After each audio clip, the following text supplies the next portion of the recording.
Have you ever held a warm cup of tea in your hands on a cold, rainy day? Have you felt that gentle heat spreading through your fingers? It is more than just a drink, isn't it? It feels like a hug in a cup. But my friends, have you ever stopped to wonder where this simple magic comes from? How did a few green leaves in a pot of water become the most popular drink in the world after water? It is a story that spans thousands of years. It is a story of kings and monks, of giant ships and secret ceremonies. Today I want to invite you on a journey. We are going to travel across high mountains in China and through the foggy streets of London. We will see how one tiny leaf changed the world. We will explore how people on opposite sides of the planet found comfort in the same plant, but in very different ways. Think about it for a moment. Right now, millions of people are boiling water. Some are adding milk and sugar. Others are watching the leaves dance in a glass pot. Why do we love it so much? Is it the caffeine that wakes us up? Or is it the peace that comes with every sip? In this story, we will find the answers. We will see how tea is not just about flavor, but about history and culture. It is a bridge between the past and the present. So, find a comfortable chair, maybe make yourself a cup of your favorite tea. Let's begin our journey at the very beginning, in a land of legends and ancient mist. Are you ready? Let's go back 5,000 years to ancient China. Our story starts with a legend. Imagine a great emperor named Shen Nong. He lived nearly 5,000 years ago. People say he was a wise ruler and a lover of nature. He was also very careful about his health. One afternoon, the emperor was resting under a tree. He was boiling a pot of water to drink. Suddenly, a light wind began to blow. A few leaves from the tree above drifted down. They landed softly in his boiling water. The water began to change color. It turned a beautiful golden brown. The emperor noticed a wonderful, fresh smell in the air. He was curious, so he took a sip. He felt a strange sense of energy and peace. He had discovered tea. Of course, this is just a story, but it shows us how much the Chinese people respect this plant. In the beginning, tea was not a social drink. People used it as medicine. They believed it could clean the body and clear the mind. Ancient doctors used tea leaves to treat many things. They used it for tired eyes and for stomach pain. They even used it as a skin cream.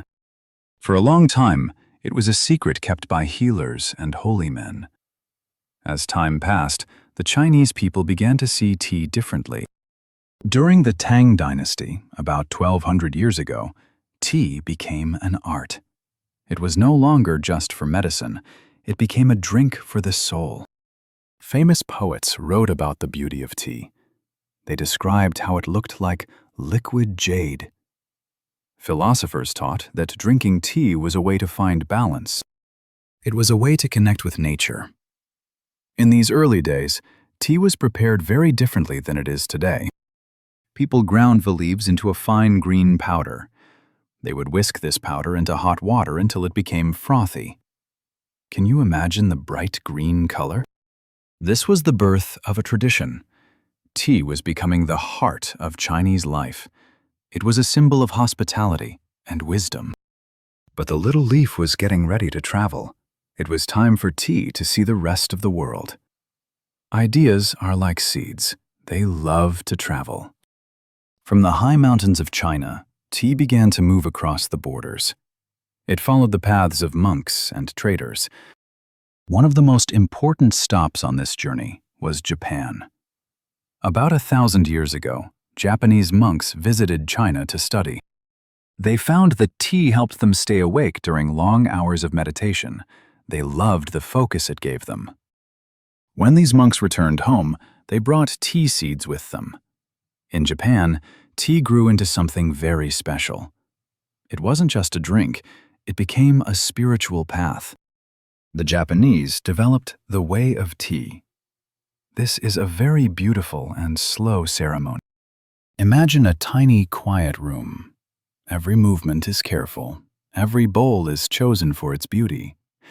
This ceremony reminds people to be present in the moment. It teaches that even a simple act, like making tea, can be a form of art. Tea also traveled to other places. It went to Korea, where it was enjoyed in temples. It traveled to Vietnam and Tibet. In the high, cold mountains of Tibet, people needed energy. They began mixing tea with yak butter and salt. It was a thick, salty soup that kept them warm in the snow. Think about how amazing that is. One plant traveled to different lands and became something new in each one. In one country, it was a quiet meditation. In another, it was a salty meal. This shows us the true power of tea. It is flexible.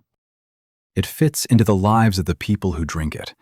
It adapts to the weather, the religion, and the soul of a nation.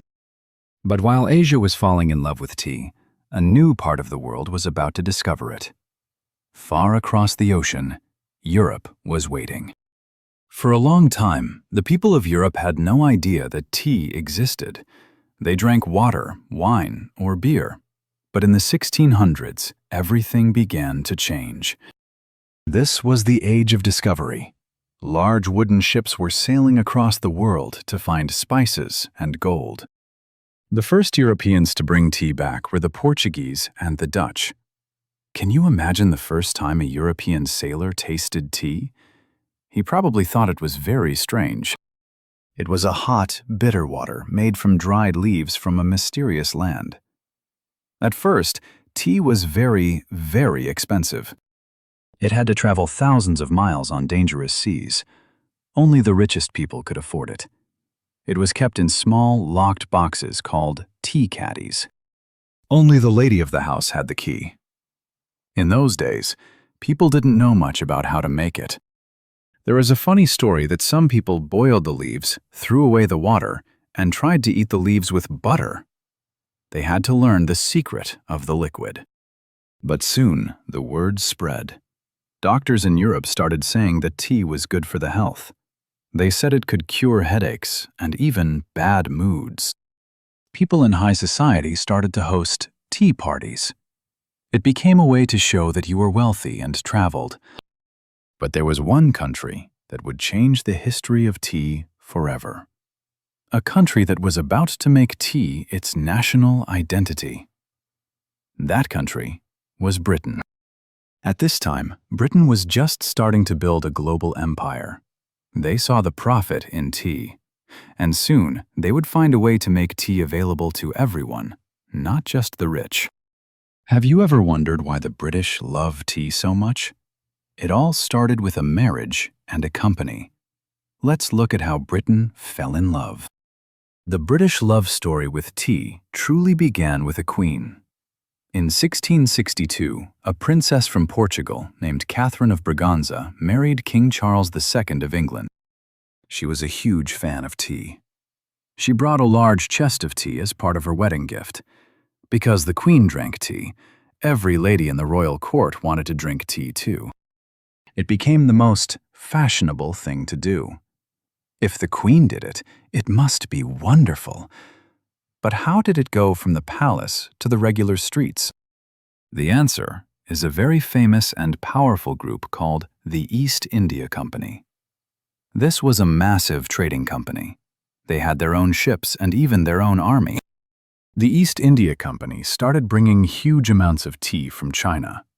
As they brought more tea, the price started to go down. Now, businessmen, lawyers, and shopkeepers could buy it. However, there was a problem. The British government put a very high tax on tea. It was so expensive because of the tax that people started smuggling it. They would hide tea in secret basements and bring it into the country at night on small boats. For a while, more illegal tea was sold in Britain than legal tea. Eventually, the government realized their mistake. They lowered the tax, and tea became affordable for almost everyone. By the 1700s, tea gardens started appearing in London. These were beautiful outdoor parks where men and women could walk, listen to music, and drink tea together. It was a very social event. But it wasn't just about fun. Tea actually helped the British people during the Industrial Revolution. Before tea, many people drank weak beer all day because the water was not safe to drink. But to make tea, you have to boil the water. Boiling the water killed the germs. So, tea made the workers healthier and more alert. It became the fuel of the British Empire. Factories and offices ran on tea. But the British didn't just drink tea. They created a whole world around it. If you think of Britain, you probably think of afternoon tea. But did you know this tradition started because of a hungry duchess? In the early 1800s, people in Britain usually only ate 2 meals a day. One lady, the Duchess of Bedford, found that she got a sinking feeling in her stomach around 4 p.m. She started asking her servants to bring her a tray of tea and some small snacks. She invited her friends to join her. They loved it. Soon, everyone in high society was having tea, tiny sandwiches, and cakes in the afternoon. This became a beautiful ritual. It was a time to pause, to talk, and to relax. It wasn't just about the food. It was about the tea set. People used beautiful porcelain cups, silver spoons, and white tablecloths. It was a moment of elegance in the middle of a busy day. But tea also became a part of the working class life. For a factory worker, a cup of strong black tea with lots of sugar and milk was a cheap way to get energy. This is what they called high tea. Unlike the fancy afternoon tea, high tea was a real meal. It was served at a high table with meat, bread, and cheese. This is where the British style of tea really became unique. The British started adding milk and sugar. Why? Because the tea they were getting from India and Sri Lanka was very strong and dark. The milk made it smoother, and the sugar made it sweet. Think about the tea break. Even today, in British offices and construction sites, everything stops for a cuppa. It is a moment of equality. The boss and the worker both hold the same warm mug. The British also became famous for their stiff upper lip, the idea of staying calm in a crisis. And what is the first thing a British person does in a crisis? They put the kettle on. Whether it is a celebration or a sad moment, tea is the answer. It is the social fabric of the nation. But while the British were adding milk and sugar, the Chinese were keeping a very different tradition alive. While the British see tea as a social break, the Chinese see it as a deep connection to the earth and the self. In China, tea is one of the 7 necessities of life, along with rice and oil, but it is also an art form. To understand Chinese tea, we must look at Gong Fu cha. This doesn't mean kung fu, like the martial arts. Gong Fu actually means making something with great skill and effort. In a Gong Fu ceremony, the tea maker is like an artist. They use a very small clay teapot and tiny cups. They wash the leaves first to wake them up. They pour the water from a height to add oxygen. They focus on every detail, the temperature of the water, the smell of the steam, and the color of the leaves. The goal is not to fill your stomach. The goal is to appreciate the tea. You take small sips. You notice how the flavor changes after the second or third time you pour water over the same leaves. In China, there are hundreds of types of tea. There is green tea, which is fresh and grassy. There is oolong, which can smell like flowers or fruit. There is pu'er, which is aged for years and tastes like the deep, rich earth. For the Chinese, tea is deeply connected to philosophy, especially Taoism and Buddhism. It is about wu wei, or the idea of flowing with nature. When you drink tea, you are supposed to forget your worries. You are supposed to become quiet and still. In a Chinese tea house, you will not see much milk or sugar. Why? because they want to taste the soul of the leaf. They believe that adding milk hides the natural beauty of the plant. It would be like painting over a beautiful piece of wood. Tea is also a sign of respect. When young people meet their elders, they serve them tea. At a wedding, the bride and groom serve tea to their parents. It is a way to show honor. So, we have two very different worlds. One is a busy social ritual with milk and cakes. The other is a quiet, spiritual ceremony focused on the pure leaf. Both are beautiful, but they tell us different things about the people who drink them. Let's look at these two worlds side by side. It is fascinating, isn't it? One tiny leaf, but two completely different stories.